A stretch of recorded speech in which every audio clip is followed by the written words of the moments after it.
1 Reis, capítulo 17, você abra a sua Bíblia, por favor. Não tenho projetada, quero que você leia na sua Bíblia.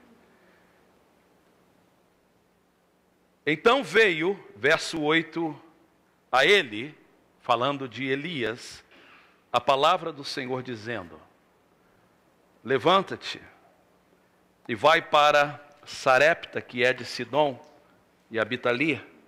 Eis que ordenei ali a uma mulher viúva que te sustente. Então ele se levantou e foi a Sarepta, e chegando à porta da cidade, eis que estava ali uma mulher viúva apanhando lenha.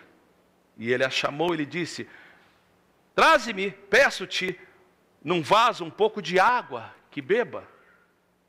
Indo ela a trazê-la, ele a chamou e lhe disse: traze-me agora também um bocado de pão na tua mão. Porém ela disse: vive o Senhor teu Deus, que nem um bolo tenho, senão somente um punhado de farinha numa panela e um pouco de azeite numa botija. E vês aqui, eu apanhei 2 cavacos, 2 gravetos, e vou prepará-lo para mim e para meu filho, para que comamos e morramos. Elias lhe disse: não temas, vai, faze conforme a tua palavra, porém faze dele primeiro para mim um bolo pequeno, e traze-mo aqui, e depois farás para ti e para teu filho. Porque assim diz o Senhor Deus de Israel: a farinha da panela não se acabará, o azeite da botija não faltará, até ao dia em que o Senhor dê chuva sobre a terra. E ela foi e fez conforme a palavra de Elias. E assim comeu ela, e ele, e a sua casa, muitos dias. Da panela a farinha não se acabou, e da botija o azeite não faltou, conforme a palavra do Senhor que ele falara pelo ministério de Elias. O cenário dessa passagem é a nação de Israel no 9º século, por volta do ano 900 antes de Cristo. Israel era uma nação dividida, o reino do norte e o reino do sul. O reino do norte era um reino afastado de Deus. Nenhum dos reis de Israel do norte serviram a Deus. Depois do cisma, da divisão, em que, depois da morte de Salomão, seu filho, que não seguiu o conselho do seu pai, e principalmente os preceitos de Davi, aconteceu então uma divisão, e o reino do norte toma uma direção totalmente oposta ao que Deus queria. E o primeiro rei, Jeroboão, faz o povo cair em idolatria, a idolatria do bezerro de ouro, idolatria essa que o povo tinha no coração desde a saída do Egito. E agora materializa essa adoração e fica oficial. Passados-se alguns reis, a capital muda para Samaria, e Samaria se torna o símbolo de apostasia, o símbolo de afastamento de Deus. Um dos reis de Israel, que se levanta, não descendente de Davi, nem direto de Davi, por nome Acabe, o texto diz que ele é o pior dos reis de Israel. Pior no sentido não político, nem econômico, mas no sentido religioso, espiritual. Ele faz que o povo todo se volte contra Deus. Ele casa com uma mulher chamada Jezabel, e ele e a sua esposa levam o povo à adoração de Baal e Azera. Baal e Azera eram os deuses da fertilidade. Eram deuses cananeus. Baal era o deus da fertilidade, Azera era a deusa da fertilidade. Eles criam que se eles adorassem Baal e se eles adorassem Azera, eles teriam prosperidade. Eles seriam abençoados. E eles então começam a adorar Baal, Azera, matam todos os profetas de Deus. E somente poucos ficam porque se esconderam, alguém escondeu esses profetas. E eles estão espalhados, escondidos. Não há palavra de Deus, não há profecia, há apenas pecado. De repente, no capítulo 17, se levanta um profeta. E esse profeta se levanta e o nome dele é Elias. Elias, em hebraico, significa Jeová é o meu Deus. É possível que o seu nome nem mesmo fosse esse, mas que o seu nome fosse atribuído, esse nome foi atribuído a ele por causa da mensagem que ele pregou. Na época em que Baal era o Deus de Israel, na época que Azera era a deusa de Israel, o povo de Deus tinha Jeová e Yahvé como Deus. Jeová é o meu Deus. Ele se levanta sem nenhuma introdução no capítulo 17, ele traz uma palavra ao rei. Ele diz o seguinte: daqui para frente não vai chover mais, não vai acontecer chuva e por consequência haverá fome, até que eu dê a palavra que vai chover novamente. A palavra de Elias era um julgamento ao deus Baal e à deusa Azera.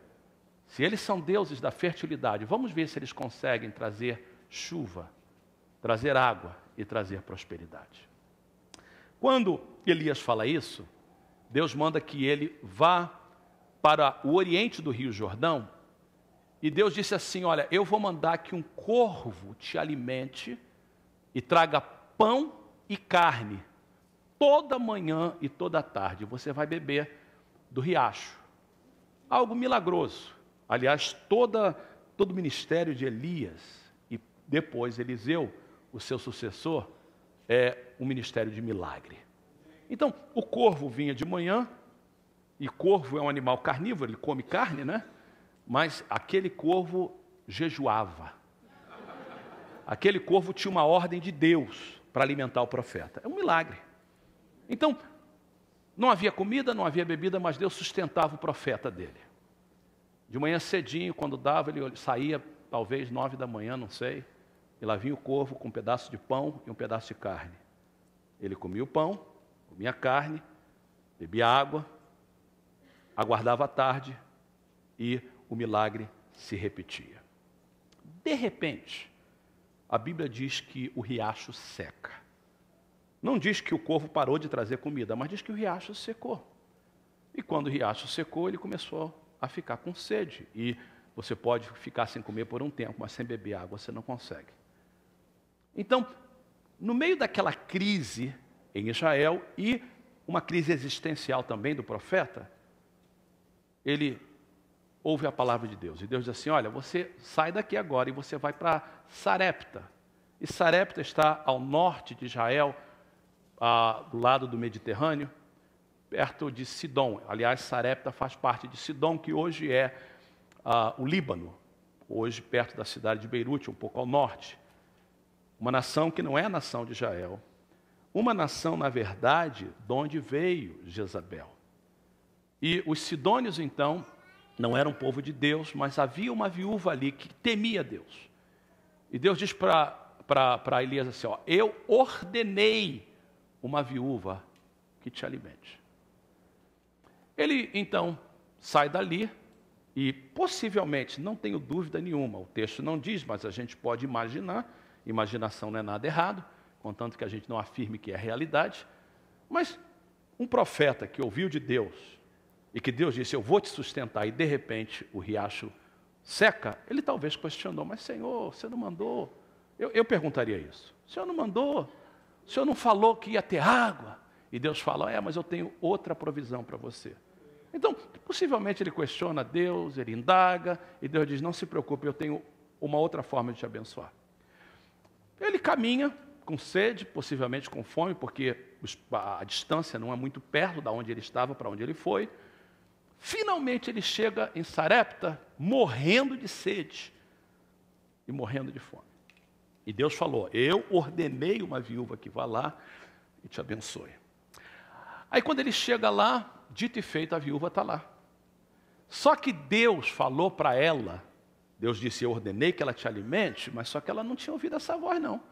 Deus falou, mas usando uma forma humana, esqueceu de avisar ela que ela seria a fonte de suprimento e de alimento para o profeta.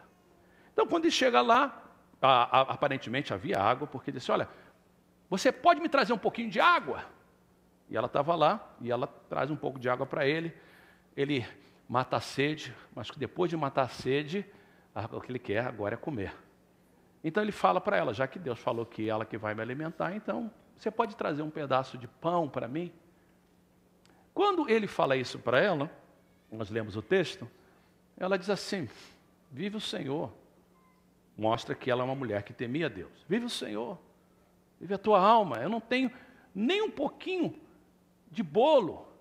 Você não está vendo? Eu vim aqui só, peguei 2 gravetos, 2 cavacos, eu vou fazer um foguinho, e eu vou, então, fazer um pedaço de pão para mim e para o meu filho. É a única coisa que eu tenho. A gente vai comer e a gente vai morrer. O profeta de Deus se levanta novamente e diz, olha, eu tenho uma palavra de Deus para você. Mas você primeiro tem que fazer o que eu vou falar. Pega um pouco da farinha e um pouco do azeite que você tem e me faz um bolo primeiro. Faz um bolo para mim e me traga. Porque assim diz o Senhor. Se você for obediente ao que eu falei, não vai faltar azeite nem farinha. Na panela, não vai faltar azeite na botija, até que o Senhor mande chuva sobre a terra. Ela ouve essa palavra. Pensa em você, queridos.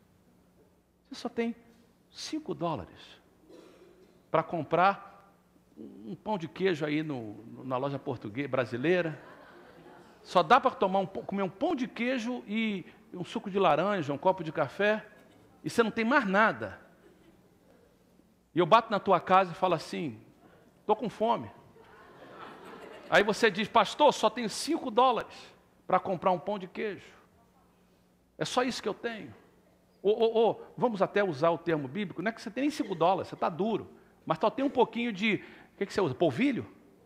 Polvilho, um pouquinho de queijo. Você fala, só vai dar para fazer... Vamos até não pensar em filho, vamos pensar, eu vou lá na casa do pastor Milson, e a Cris diz, só tem para mim e para o Milson. E eu falo assim, querida, faz para mim primeiro. Depois